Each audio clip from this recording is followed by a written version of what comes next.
Yo, what's up guys? I got another video today. I'm just adding a small interior piece. I'm gonna lock my car. It's probably like 900 degrees in here right now. If you're doing this, you wanna have blue tape and a flathead. You could also use like a butter knife, or if you have a plastic trim tool, that'd probably be most ideal.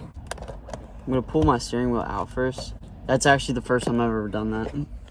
I have my steering wheel pulled all the way out just so I have more room to get to the start button. In case you don't know how to do that, just push this down like you would move the steering wheel up and down, and then just pull it out. I'm just putting some painter's tape on the trim around the push start button. That way I'm not jacking that up when I'm trying to pry it out. All right, that should be plenty. I'm gonna put a little piece around this Phillips head as well. You just wanna get underneath of it. Cool. Oh, I let go of it. All right. You'll have this little connector on the back, so just pinch the top and bottom, and that'll pull out. Now you have this whole assembly out.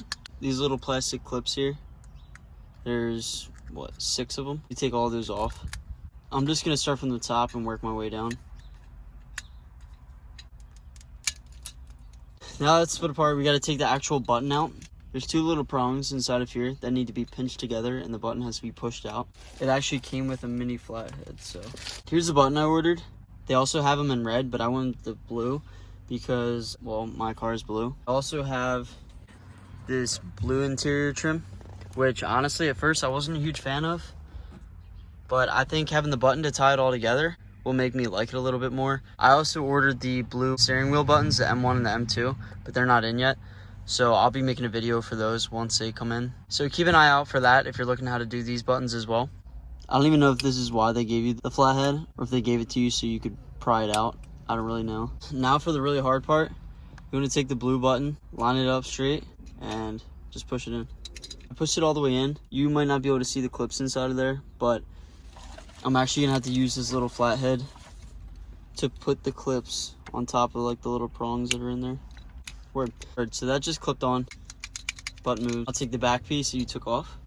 Go ahead and clip that back on. It clicks as it should. Just reverse the process, plug it back in. And that's that. Just gonna double check it works.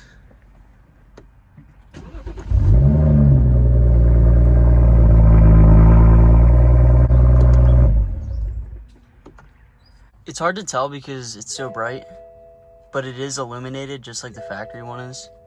I think it does complement the blue trim pretty well. For $20, something little like that, just to kind of change the look of your interior. Thanks again for watching, guys, and until next time.